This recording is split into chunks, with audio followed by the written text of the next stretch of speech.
Today's ruling is an important wake-up call for the United States president.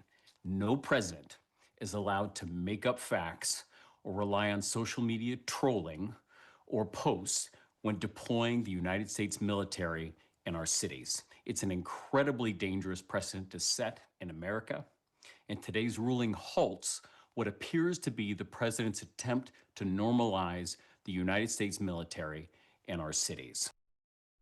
That was Attorney General Dan Rayfield reacting after a federal judge granted a temporary restraining order that halts the National Guard deployment to Portland.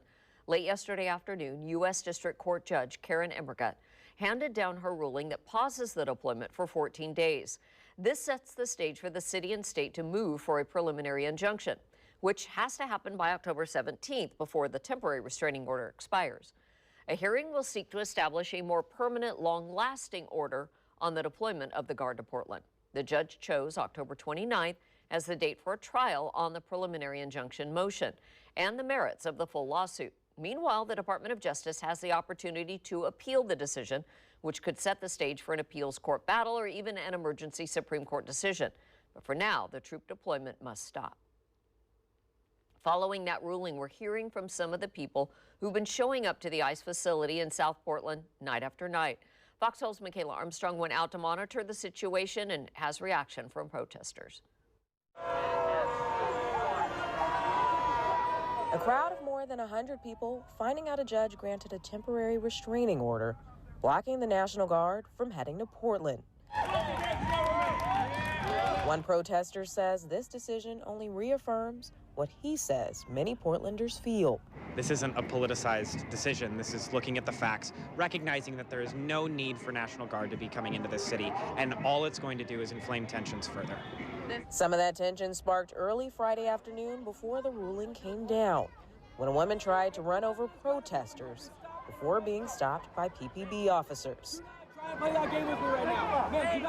Or another moment when demonstrators and a counter-protester clashed, similar to a skirmish that became physical earlier this week involving the same individual. But some say those moments do not reflect everything happening, and they hope this temporary restraining order becomes permanent.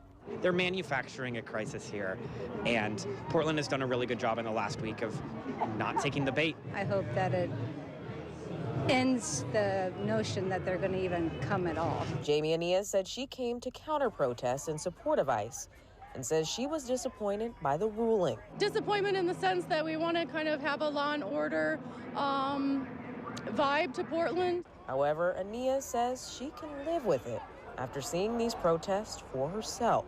To me, this doesn't feel like a war zone, and I'm a Trump supporter. When I come down here, I know that these people have a strong opinion. I know they're organized, and I wish that there would be some better policing, especially when there's assaults and things like that. But is it a war zone?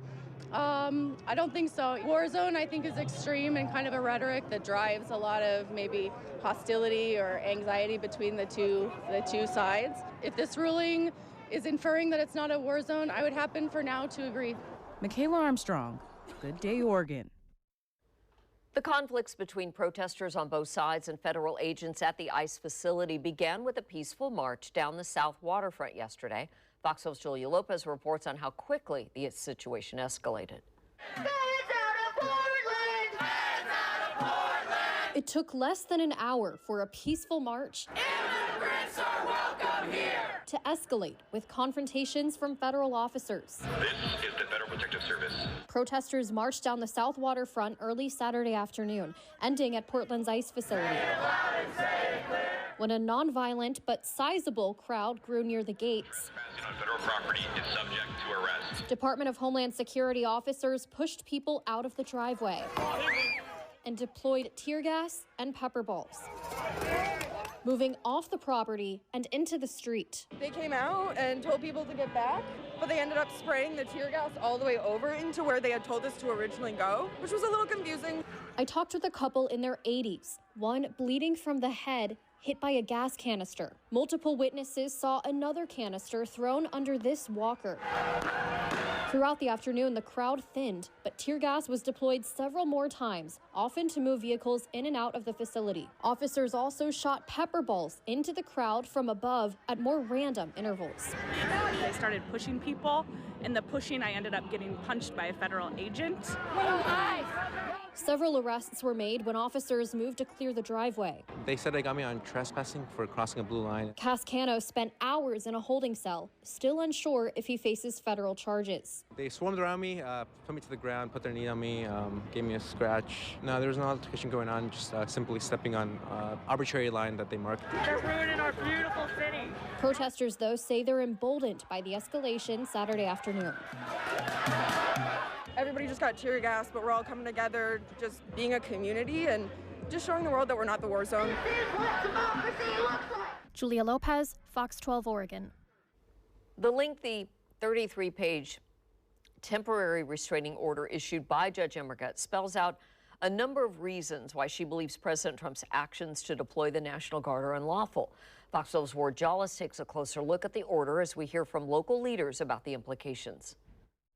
A new temporary restraining order issued Saturday by U.S. District Court Judge Karen Emmergut puts a 14-day pause on the planned deployment of Oregon National Guard troops to Portland, which was scheduled to take place as early as this weekend. President Trump argued last week that the troops were needed to protect, quote, war-ravaged Portland from Antifa and domestic terrorists after weeks of protest at the Portland ICE facility.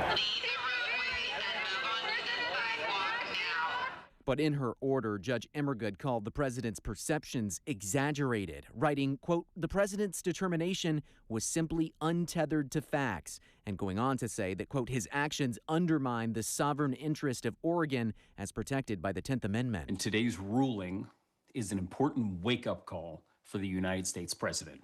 Oregon Attorney General Dan Rayfield, who initiated the lawsuit against the Trump administration, offered his reaction alongside Portland Mayor Keith Wilson. No president is allowed to make up facts or rely on social media trolling or posts when deploying the United States military in our cities. Today's decision reaffirms what we've long maintained: the federal government overstepped its authority. But the White House disagreeing with that sentiment. A spokesperson said Saturday, quote, President Trump exercised his lawful authority to protect federal assets and personnel in Portland following violent riots and attacks on law enforcement. We expect to be vindicated by a higher court. We're not going to put up with it. This administration is not playing games. It comes just hours after the White House posted this new video on X saying this isn't protest, it's premeditated anarchy. The temporary restraining order likely just the first step in a complex legal battle that could have historic implications in the lines between local and federal power. Judge Emmergut already making her perspective clear, ending her 33-page order Saturday with a sobering message. This is a nation of constitutional law, not martial law, she writes. Defendants have made a range of arguments that, if accepted, risk blurring the line between civil and military power to the detriment of this nation. Ward Jollis, Good Day, Oregon. Stay with us for continuing coverage on the situation here in Portland. You can also follow the latest updates at any time on the Fox 12 News app. All right, now time